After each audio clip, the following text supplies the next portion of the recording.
episode number 271 of the Wholesome Fertility Podcast. On today's episode of the Wholesome Fertility Podcast, I'm going to talk about something that recently research has been catching on to, and it is really fascinating information, and it's really about vibrations and music and sound, and how sound has a healing effect on the body, and can that possibly be something to consider when trying to conceive.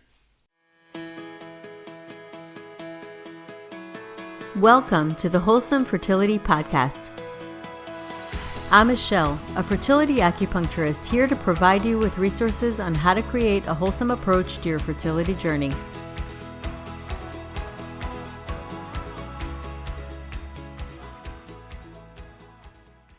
So I've been interested in this for a while. It's really fascinating. I remember when I first heard about how music impacts the body, really how music impacts the water crystals. From MasaruEmoto, he did research on water crystals. So he would take a drop of water and look at it under a microscope, and then put the microscope in an area where it would have a freezing point, and he would watch how it crystallized and basically what type of crystals it would make, and he would take pictures of it. And he first started to do it with polluted and toxic water compared to water that was distilled, and water from natural sources like waterfalls, and looked at different types of water and how they would crystallize, and just saw the geometric crystals and wanted to see the difference. And then what happened was he ended up one time adding sound vibration to see how that impacted water.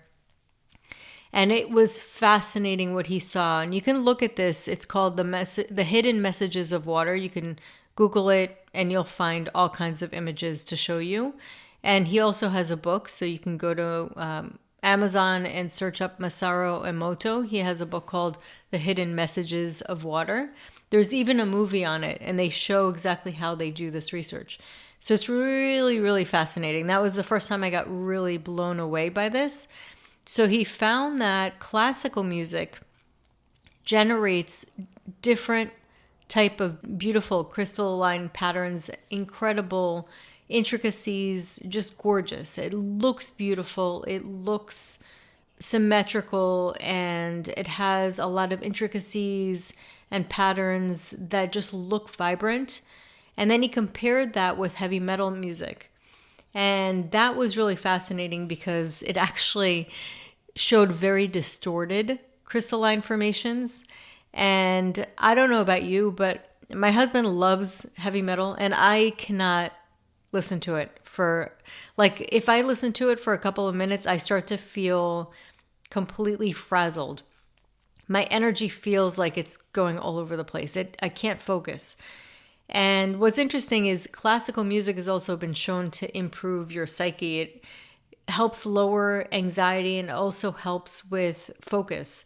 So it helps with students. For students to listen to classical music, it actually has been shown to help them when it comes to studying and information retention. So that by itself is fascinating. And I've talked before about how the heart houses the mind, and the heart, if it feels imbalanced, can cause anxiety.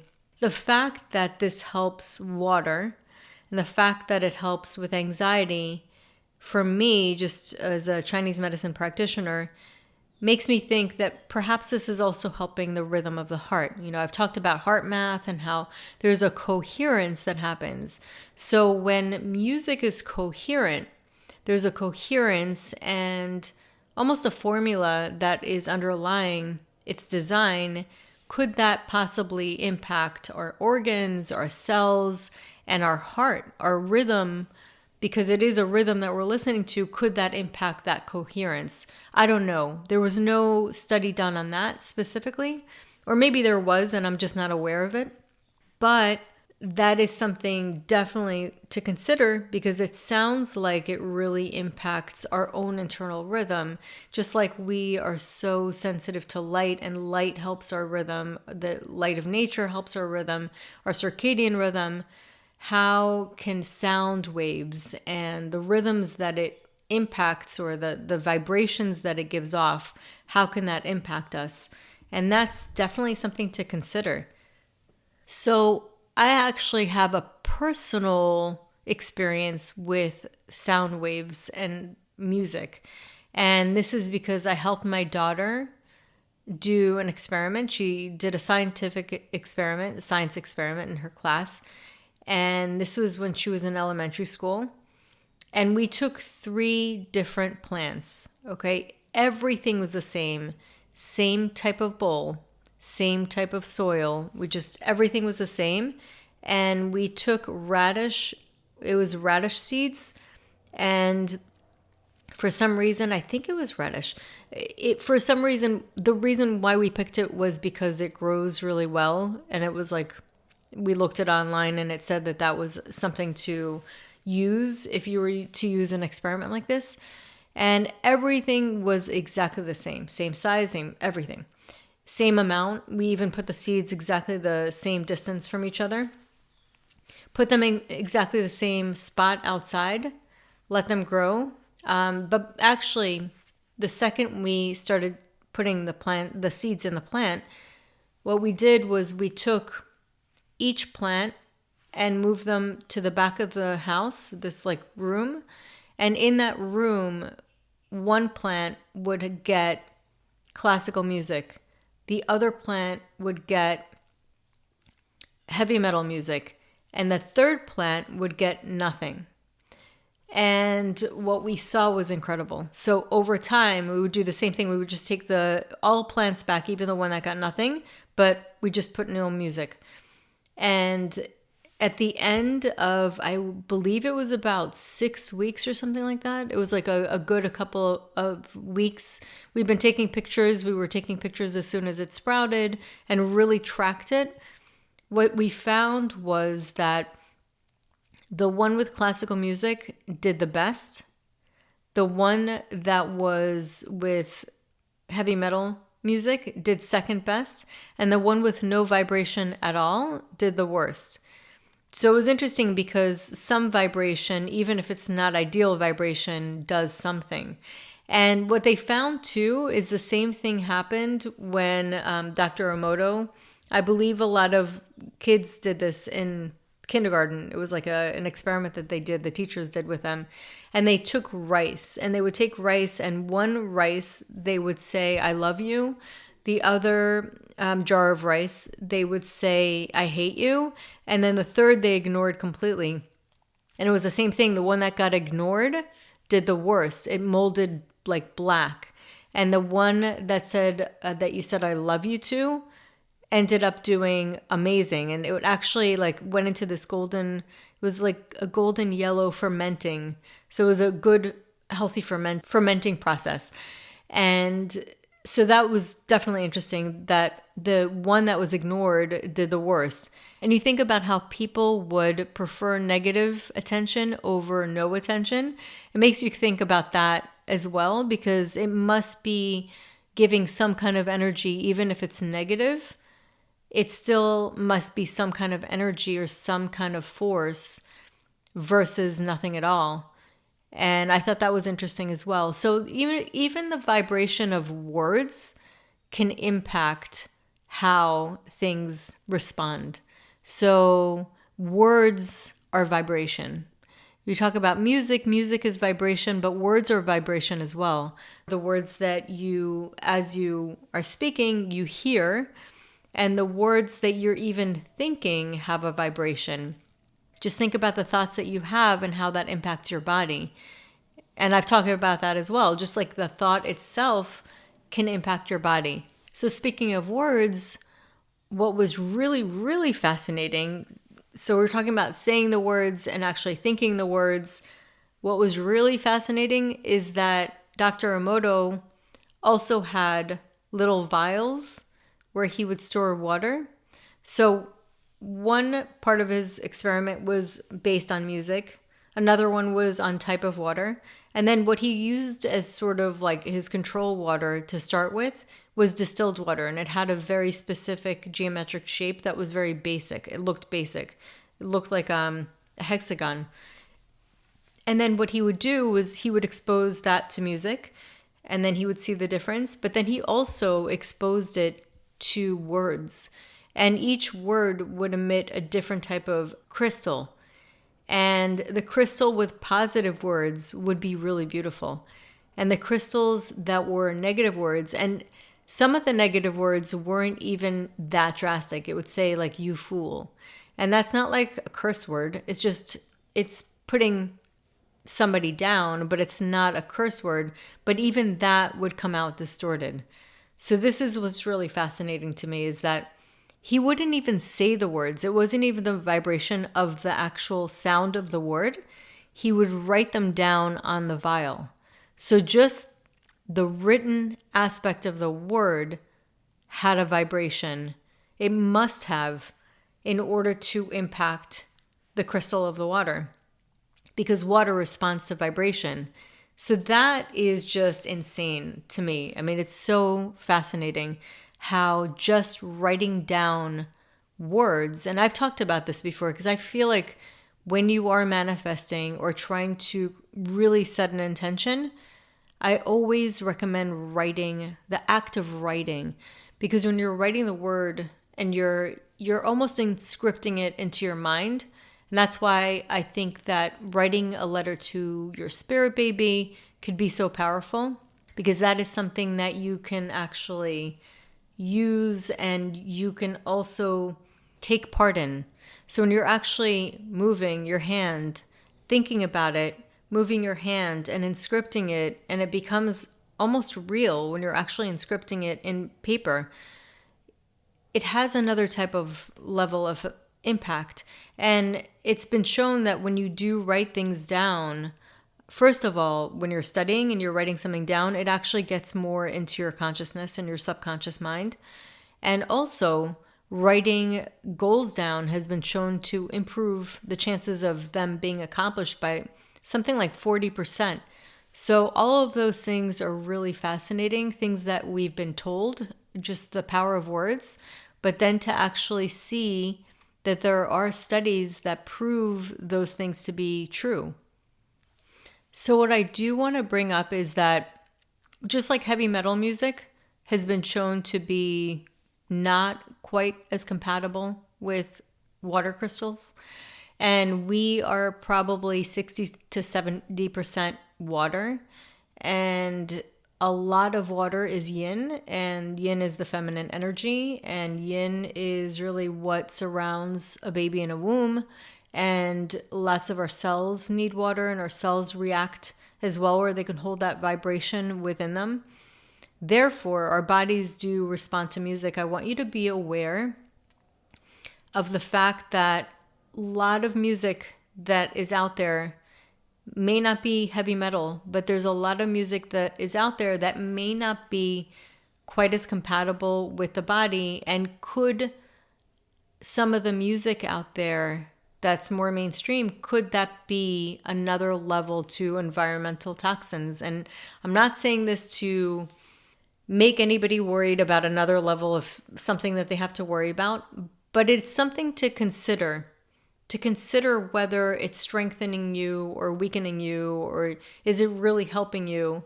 And what I'm going to say is that there are certain types of music that you can listen to that can help support your body, and it helps support your energy.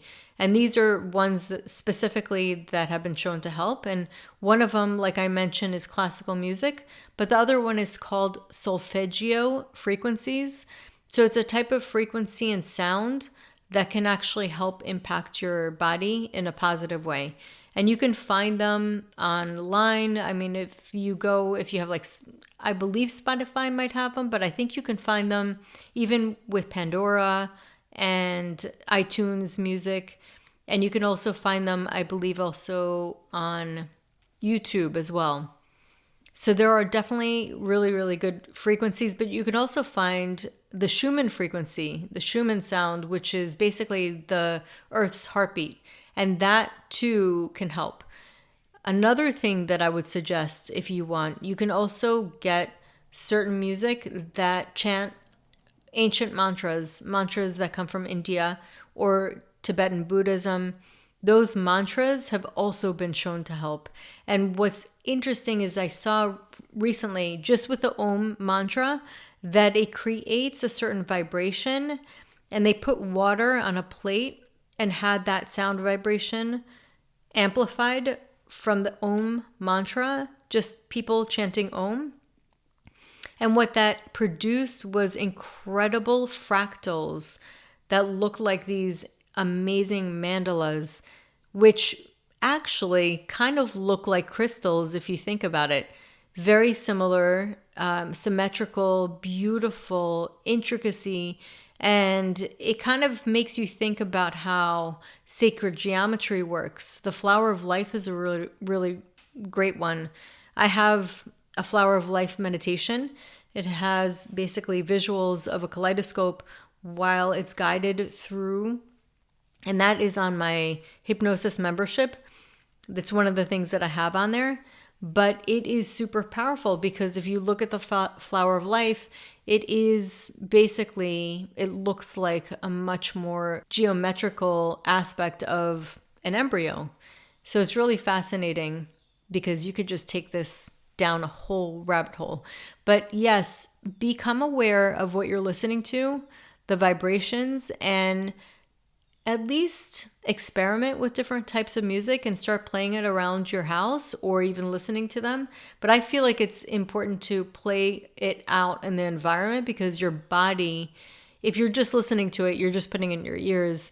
But when you're actually bathing in it and you're feeling that vibration on your body, then I feel like that's a whole other level of sound vibration that can impact you.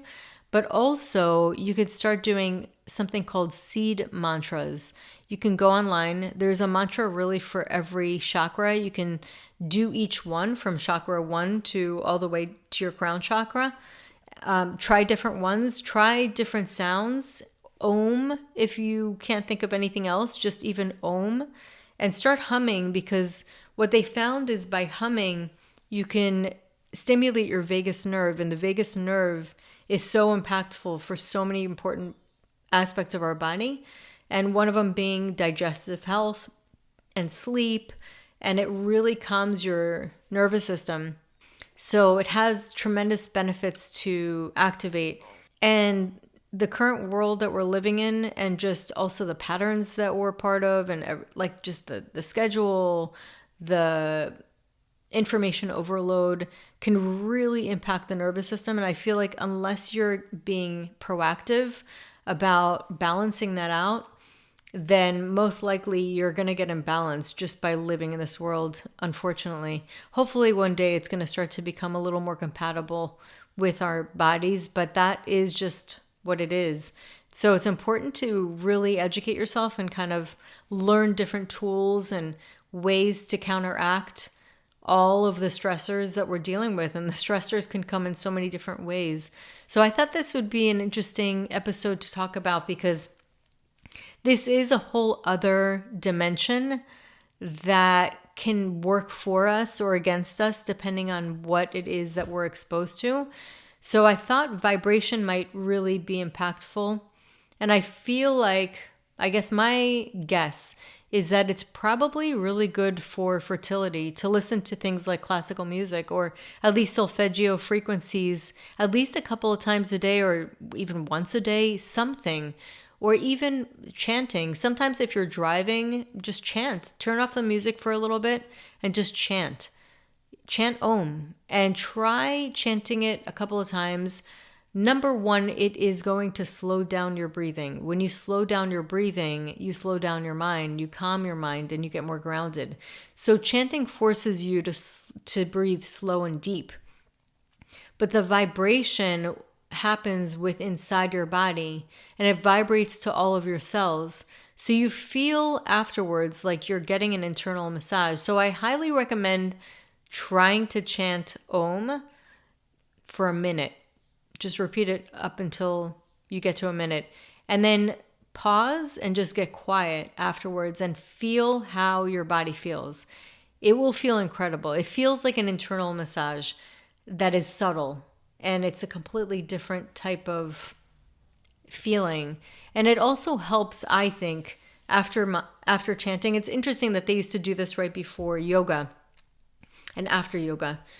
But it also helps it kind of increases your body awareness and your interoception, which is really important for meditation to like really tune your internal awareness of your body, your cells, and kind of like the mechanism that happens behind the scenes.